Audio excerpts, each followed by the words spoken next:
خب دوستان، رسیدیم به بخش زیبای سرویس کالیپرهای ترمزهای هیدرولیک دیسک.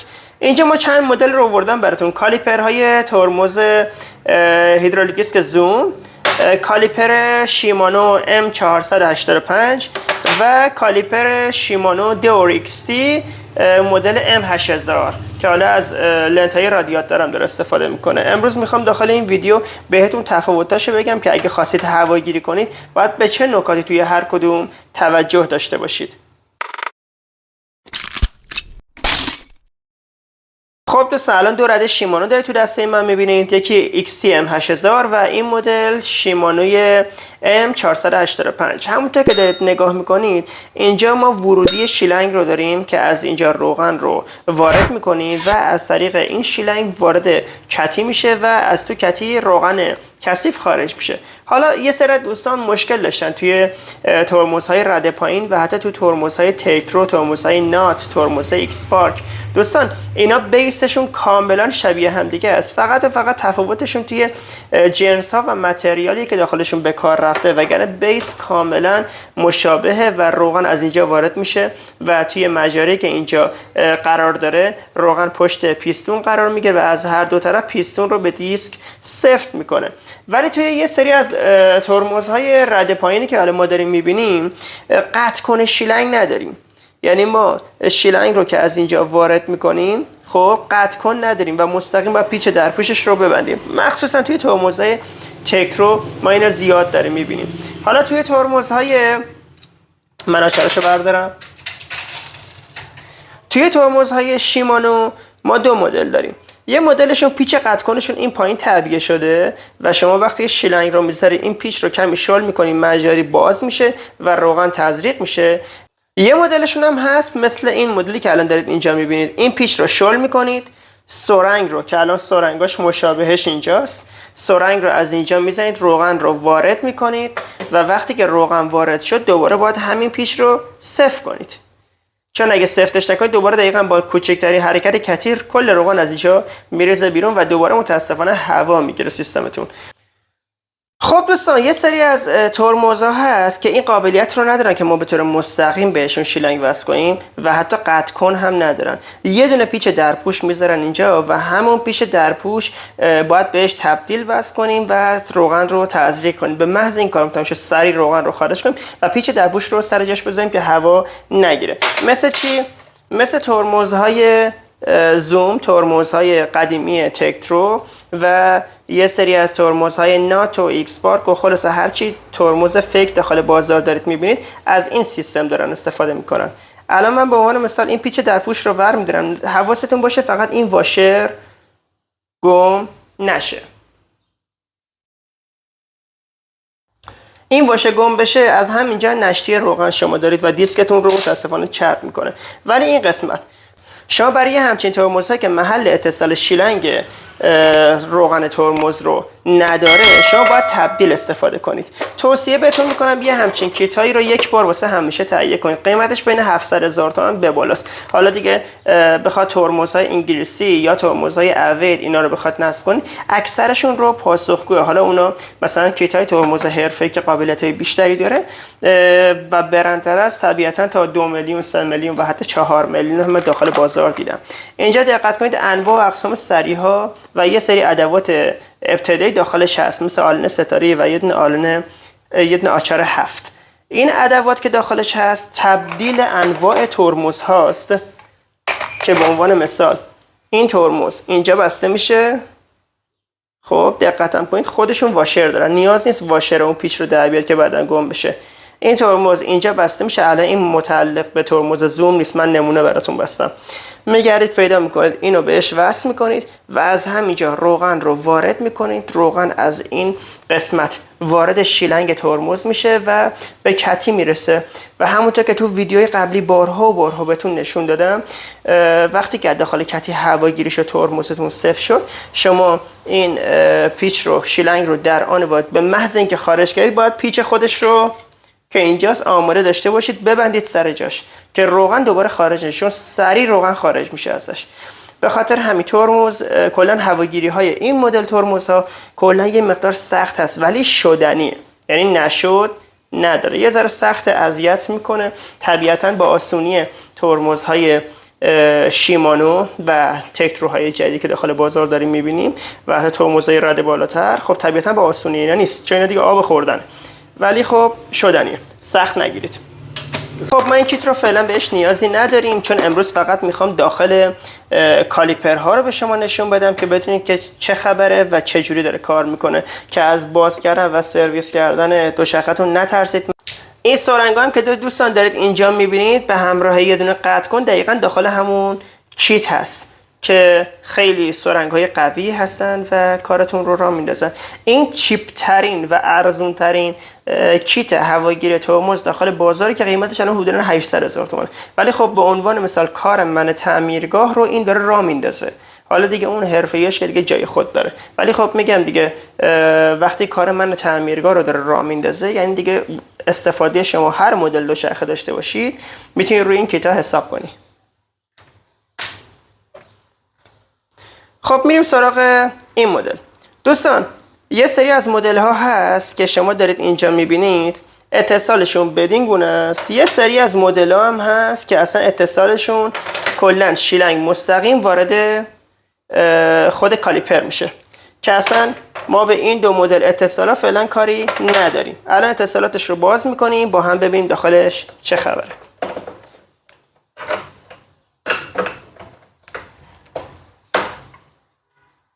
خب دوستان میریم سراغ سرویس کالیپر XT M8000. همونطور که الان دارید میبینید ما اینجا تازه از کتین رو باز کردیم و شیلنگش هم باهاش هست. قدم‌های اول شما سعی کنید لنت رو خارج کنید که لنت روغنی نشه. اصلا قبل از اینکه باز کنید باید این کار رو انجام میدارید.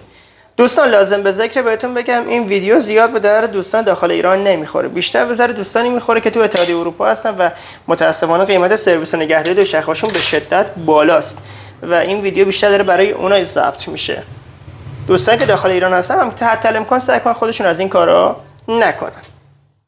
خب دوستان ما دومی راه همونه که الان پیستون ها رو باید خارج بکنیم. اگر مثل ترمزهای دیگه، من تو ترمزهای دیگه که نگاه کنید دو تا پیچ هست که این دهنه رو به این دهنه فیکس کرده و از خروج روغن جلوگیری میکنه و یه حالت پرس کرده داخل هم دیگه.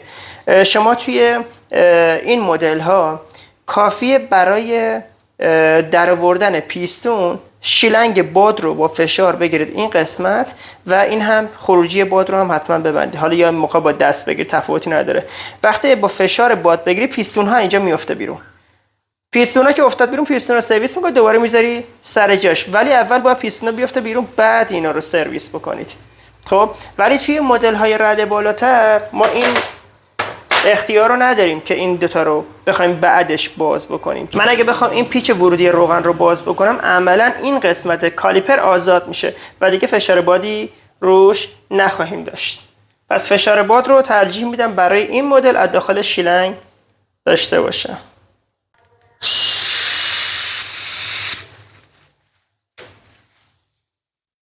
اینجا ترمز نسبتا خارج شد. خب دوستان همونطور که دارید میبینید پیستون ها اومدن بیرون ولی یه طرف پیستون اومده بیرون. این یه ذره کارو مشکل میکنه. چرا؟ چون معلوم باید دو طرف رو باز کنم و با فشار بادی که از این قسمت میارم پیستون رو این سمت هم خارج کنم. حالا ما این قسمت رو باز میکنیم. مراقب اورینگا باشید که چیزی اضافه نیارید.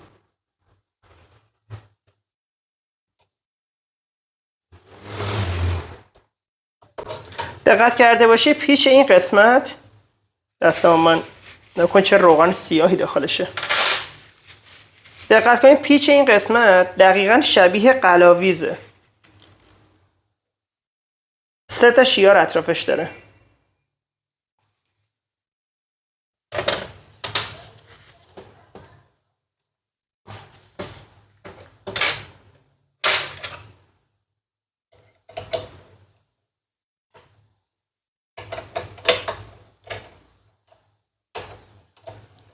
نکنید همین یه دونه پیچ رو که من باز کردم کالیپر اون سمتش کامل آزاد شد.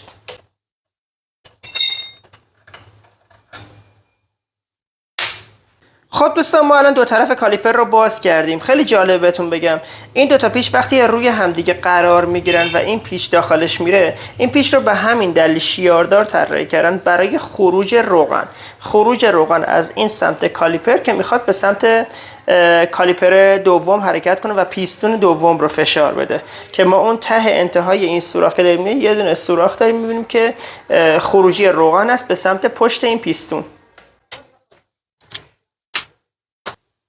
خب دوستان، خیلی حواستون باشه این قسمت اتصال این دو بدنه که روی همدیگه قرار میگیره، ما این توی این اتصال یه دونه اورینگ داریم که از خروج روغن از فضای خالی اینجا جلوگیری کنه. حواستون باشه این اورینگ گم نشه، که اگه گم بشه شما هر کاری کنید از بین این دوتا کالیپر نشتی روغن دارید و خیلی از دوستان اشتباهی این اورینگ نیست و فکر میکنن که نشتی روغنشون از اطراف متاسفانه پیستونه.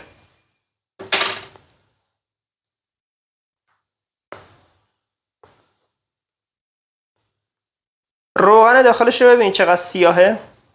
ما الان پیستون رو خارج کردیم.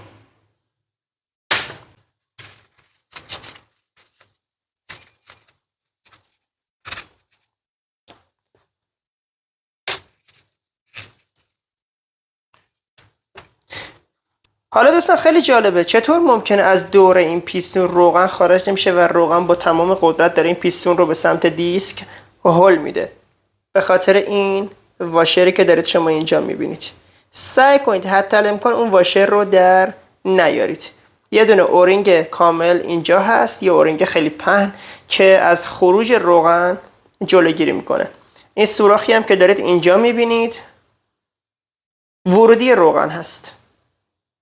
امیدوارم داخل ویدیو به خوبی دیده بشه که دوستان بدونن. خب ما میریم برای تمیزکاری.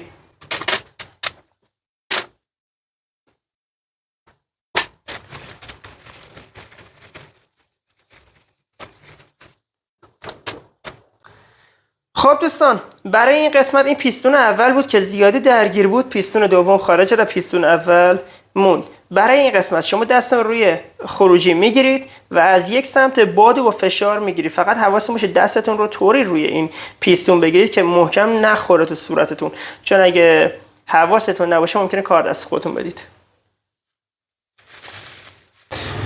خب دوستان، بالاخره ما تونستیم با هزار زحمت این پیستون رو خارج کنیم. نگاه کنیم چه جرمی اطرافش گرفته و به خاطر این جرم متاسفانه اجازه نمیده که پیستون به خوبی بازی کنه و به همین دلیل بود که یکی از لنت ها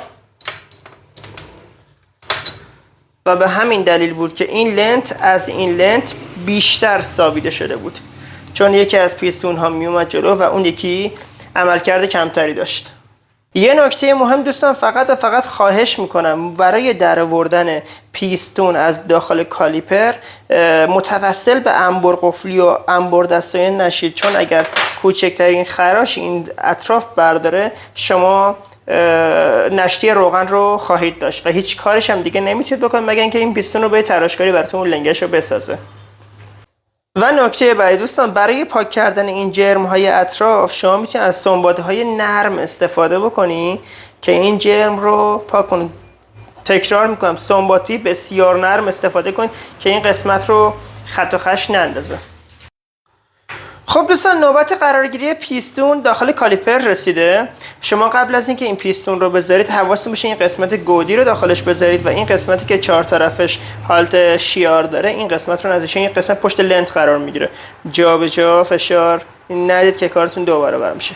و وقتی که این قسمت رو گذاشتید دور تا دورش رو روغن مینرال یا روغن ترمزتون رو استفاده میکنید که میریزید داخلش و این رو فشار میدید. این الان به راحتی رفت تو. حواستون باشه ضربه بهش نزنید که پیستون آسیب میبینه. خب اینم دوباره به همین صورت کمی روغن مینرال اطرافش میریزیم و آروم قرار میدیم و فشار میدیم داخل.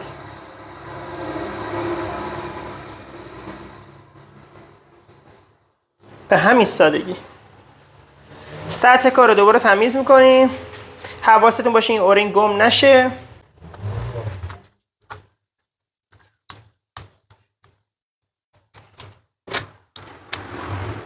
دوباره پیچ ثانویه رو میبندیم.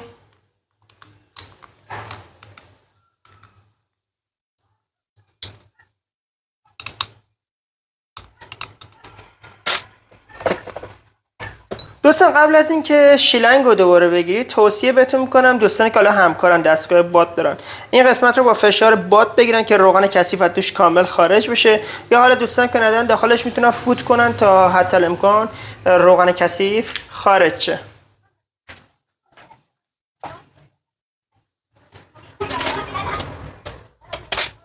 دقیقا دوستان این اورینگا رو هم فراموش نکنید. تک تک این اورینگا های اهمیتن.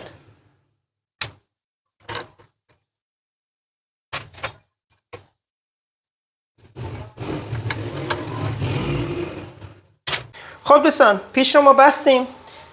شما قبل از اینکه لنت ها رو سر جاش قرار بدید توصیه بهتون میکنم از این بیلیت بلوک ها استفاده کنید یا میتونید از چوب استفاده کنید، تفاوتی نداره. دوستان که نمیخوان هزینه کنن یه شیئی رو لای پیستون ها قرار بدن و توی همون کلیپ های قبلی که گفتم عمل هواگیری رتورمز رو انجام بدن، روغن رو تزریق کنن، هواگیری که شد تموم شد، پیچ خروجی بسته شد، شما در انتها میتونید لنت ها رو بذارید سر جاش و لنت ها رو هم خواستید بذارید سر جاش. خار داره که دیگه طبیعتا اکثر دوستان بلدن. این خار رو میذارید سر جاش و عملکرد این خار کمک میکنه که پیستون ها راحت تر برگرده.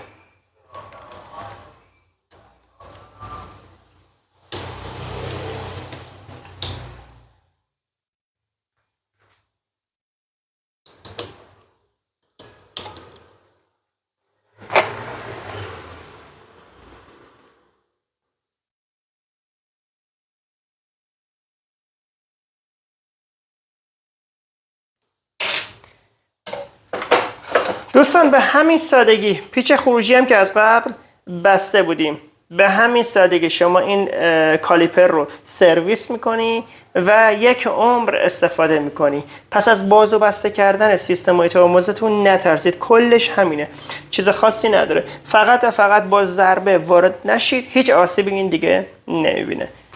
خب دوستان آموزش امروز پایان رسید. مرسی که تا اینجا ویدیو همراه ما بودید. دمتون گرم. مرسی که همیشه با لایک و کامنتاتون از ما حمایت میکنید و به ما قوت قلب میدید برای ساخت ویدیوهای بعدی بهتر. تا آموزش بعدی همراه ما باشید. دوستانم که توی نقطه نظراتی مشکل دارن میتونن داخل کامنت بپرسن. شاید این سوال مشترک بقیه دوستان هم باشه که با امید خدا اونجا جواب میدیم. اکثر دوستان به جواب سوالاتشون برسن. دمتون گرم. بدرود.